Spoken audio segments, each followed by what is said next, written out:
Salam jumpa kembali dengan Kirana Kelana, terang ilahi bagi insan pengembara. Kirana Kelana pagi ini dari Matius pasal 1 ayat yang pertama. Inilah silsilah Yesus Kristus, anak Daud, anak Abraham. Mencermati silsilah dan biografi Yesus dalam keempat Injil membawa kita lebih mengenal siapakah Yesus Kristus itu. Ada 4 kitab Injil, maka ada 4 biografi yang tersaji. Masing-masing memiliki sudut pandang dan penekanannya sendiri. Di dalam kitab Matius, mulanya dikatakan Yesus Kristus anak Daud. Ingat Raja Daud. Ini untuk menunjukkan bahwa ia adalah raja yang menghadirkan kerajaan Allah di bumi. Ingat lagi, penekanan Injil Matius adalah soal kerajaan Allah. Injil Markus tidak menuliskan silsilah Yesus Kristus, karena Injil ini mau menekankan Yesus sebagai seorang hamba. Seorang hamba tidak penting soal silsilah, yang penting adalah soal pelayanannya. Injil Lukas menuliskan silsilah Yesus sampai ke Adam dan Allah sebagai penciptanya. Dalam silsilah ini, Yesus ditunjukkan sebagai manusia. Lebih tepatnya, menunjukkan bagaimana mestinya manusia yang dikehendaki oleh Allah. Dalam Injil Yohanes, kita juga tidak menemukan silsilah Yesus. Karena Injil ini menekankan Yesus sebagai anak Allah. Ia adalah Allah itu sendiri. Allah tidak bersilsilah, karena ia adalah sang sumber dan sang mula itu. Bahkan sesungguhnya ia adalah sasaran dan muara segalanya. Ketika kita memahami dan menggabungkan keempat biografi ini, kita akan melihat 2 hal. Pertama, raja hamba atau hamba raja. Raja namun datang melayani. Hamba tetapi seorang raja yang berkuasa penuh. Bagaimana ia memerintah? Dengan melayani dengan kasihnya. Bagaimana ia melayani?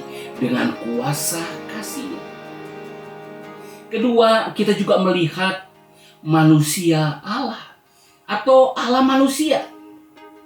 Ini menunjukkan keilahian sekaligus keinsaniannya.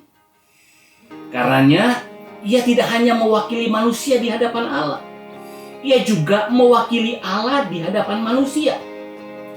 Dalam keunikannya itu, maka ia adalah satu-satunya juru selamat bagi manusia di hadapan Allah. Oh Yesus Kristus, betapa Engkau juru selamat yang ajaib dan mulia. Haleluya.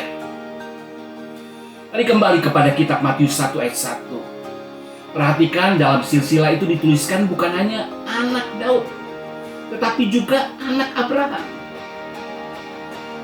Tetapi mengapa di sini tidak dituliskan anak Adam? Dalam penekanan Yesus sebagai raja yang menghadirkan kerajaan Allah, bahwa kerajaan Allah tidak dibangun di atas dasar ras manusia tercipta, diwakili oleh Adam, namun dibangun atas dasar ras Abraham, yaitu dia yang terpanggil dan yang beriman. Melalui semua ini kita dapat melihat suatu gambaran besar rencana Allah atas semuanya. Sasaran Allah adalah kerajaan Allah.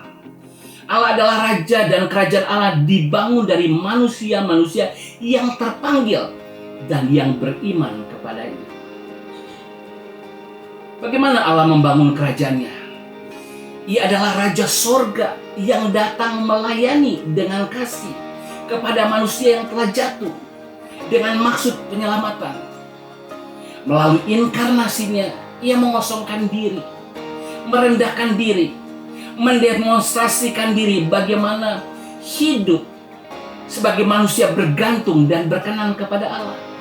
Bahkan taat sampai mati di kayu salib supaya manusia diselamatkan. Dan sekarang, seperti apakah umat kerajaan itu seharusnya? Manusia yang berasal dari ras Adam haruslah menerima panggilannya dan beriman kepadanya. Sehingga mereka menjadi ras yang baru, ciptaan baru, dan hidup baru meneladani hidup Yesus. Ini semua dimungkinkan karena ada benih ilahi pada manusia yang jadi ciptaan baru. Sebagaimana Yesus adalah Allah manusia, maka kita terpanggil dan beriman kepada Allah. Seharusnya lah kita juga menjadi manusia Allah. Manusia Allah bukan berupaya dengan memberikan yang terbaik dari kemanusiaan kita, tetapi mengizinkan benih ilahi itu, hasil dari kelahiran baru kita, menguasai seluruhnya keinsanian kita. Hayat ilahi dan karakter ilahi memenuhi hidup kita, sehingga kita dapat hidup seperti Yesus hidup. Kerajaan Allah dibangun dan berisikan umat Allah. Lebih tepatnya, kerajaan Allah dibangun dan berisikan manusia-manusia Allah. Kirana kelana terang ilahi bagi insan pengembara. Sebabnya digenapilah Mazmur 36 ayat 10. Sebab padamu ada sumber hayat, di dalam terangmu kami melihat terang. Kiranya Tuhan menolong kita untuk memahami bagaimana Yesus membangun kerajaannya. Siapakah umat kerajaan Allah itu? Siapakah manusia-manusia Allah itu yang menerima hayat ilahi, karakter ilahi. Haleluya. Kiranya firman Tuhan ini menerangi hati kita. Mari kita berdoa. Bapa di surga, kami terpesona kembali dengan silsilamu, dengan biografimu, sehingga kami paham rencanamu membangun kerajaan Allah yang berisikan umat Allah, yang berisikan manusia-manusia Allah, yaitu mereka yang hidup seperti Yesus. Kami menjadi ciptaan baru, menjadi manusia Allah karena hayat ilahimu, karena karakter ilahimu Engkau masukkan dalam hidup kami. Terima kasih Tuhan, biar ini menjadi terang bagi kami, biar ini menjadi penuntun hidup kami. Kami syukurkan firman Allah di dalam nama Tuhan Yesus Kristus. Haleluya.